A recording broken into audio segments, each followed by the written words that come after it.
Help me to reach 2,000 subscribers. The sound of the front door slamming was louder than any argument we'd ever had. My husband, Ryan, didn't even look back. His suitcase thudded down each stair like a final heartbeat as he walked out of our house, out of our marriage, out of me. I stood frozen, still clutching the phone I'd used to end things with Ethan, the man I thought I loved, the man who'd been my escape. The air smelled of rain and regret, the silence so thick it pressed against my ribs. I had lost both men in the same breath. For 3 nights I barely slept. Every creak of the house reminded me of Ryan's voice, his laughter, his warmth beside me. I replayed our last fight over and over, the way his voice cracked when he asked, "Why him, Claire?" And the way I couldn't answer. Because I didn't know. Maybe I just wanted to feel wanted again. But on the 4th night, Ethan called. "Is he gone?" His voice was soft, cautious, as if he feared the wrong word might push me over an invisible edge. "Yes," I whispered. "Then maybe it's time I came over." Something inside me, loneliness, guilt, defiance, said yes before I could think. I told myself it was just for comfort, someone to talk to, someone who already knew the worst of me. But when Ethan arrived, suitcase in hand, the air between us shifted. He dropped his bag in the hallway and wrapped his arms around me. I stiffened at first. His scent was unfamiliar in this house. His touch didn't belong here. Yet I let him hold me. "I'm here now," he murmured. "You don't have to be alone anymore." I wanted to believe him. God, I wanted to. At first, having Ethan around filled the silence. We cooked together, laughed over old movies, and pretended we were building something new. But there was always a shadow behind his smile, a restlessness in his eyes. He wasn't Ryan. He never would be. Sometimes I caught him glancing at the framed photos I hadn't yet taken down. Ryan and me at the lake, our wedding day, our anniversary dinner. I noticed how he'd turn them face down when he thought I wasn't looking. One morning, I woke to find him sitting at the kitchen table with his phone in his hand, typing furiously. The moment he saw me, he slid it away. "Work," he said quickly. "Just emails." But Ethan didn't have a job. He'd been laid off months before we met. I tried not to think about it. Denial was easier than suspicion. Still, little things began to gnaw at me. He'd go outside to take calls.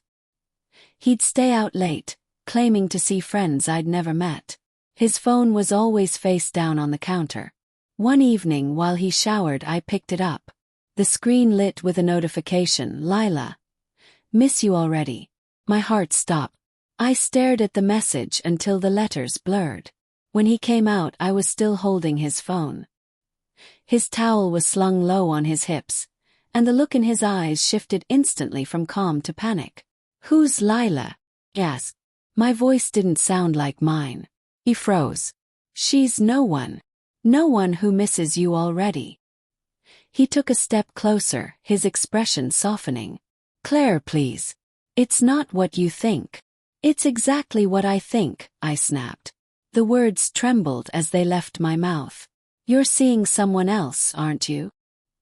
He ran a hand through his hair, frustration flickering across his face. "You don't understand. You and Ryan were over. We were just what?" I demanded. "A replacement for each other's loneliness. I ruined my marriage for you." Ethan's jaw tightened. "Don't make me the villain. You made your choices before I ever came along." The truth in his words hit me like a slap. Tears burned my eyes. I wanted to scream, to throw something, to make him feel even a fraction of my pain. But instead I whispered, "Get out." He hesitated. "Claire, don't do this. Get out." When the door closed behind him, the silence returned, heavier, darker than before. For days, I moved through the house like a ghost. Every room echoed with what I'd lost. I kept expecting Ryan's voice, his steady hands, his forgiveness. But he never came back. Until he did. It was raining again, the same steady rhythm as the night he left. I was in the living room when headlights swept across the windows. My heart jumped. Ryan stood on the porch, soaked and hesitant. I opened the door slowly, unsure if I was dreaming. I forgot some things, he said quietly, avoiding my eyes. Thought I'd come by when I knew you'd be home. Come in, I whispered. He stepped inside, glancing around. His eyes fell on the empty hallway, the faint shadow where Ethan's suitcase had once been. Is he here? No, I said. He's gone. He nodded, his expression unreadable. Then his gaze softened just a little. You look tired. I haven't been sleeping. There was a long silence between us.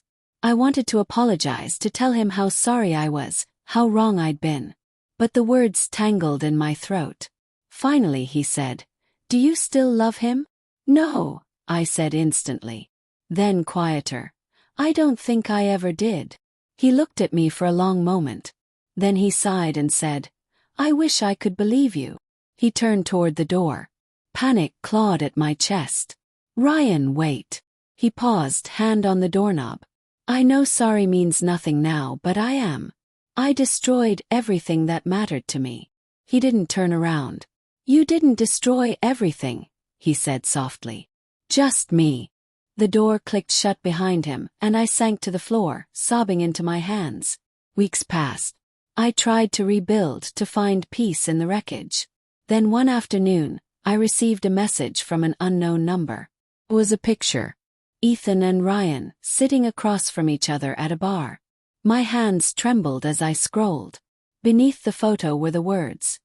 Did you really think I wouldn't find out the truth? My breath caught. The name on the number, Ryan. The world tilted beneath me. My chest constricted as I realized. Ethan hadn't come into my life by accident. He knew Ryan. He had known him all along. The affair, the timing, the perfect words. It was all deliberate. Set up. A slow, careful unraveling of my marriage. I stared at the photo until the tears blurred it into nothing. Some betrayals, I realized, don't just end love. They rewrite every memory, every choice, every heartbeat. And this time I wasn't sure who I had truly betrayed, Ryan or myself.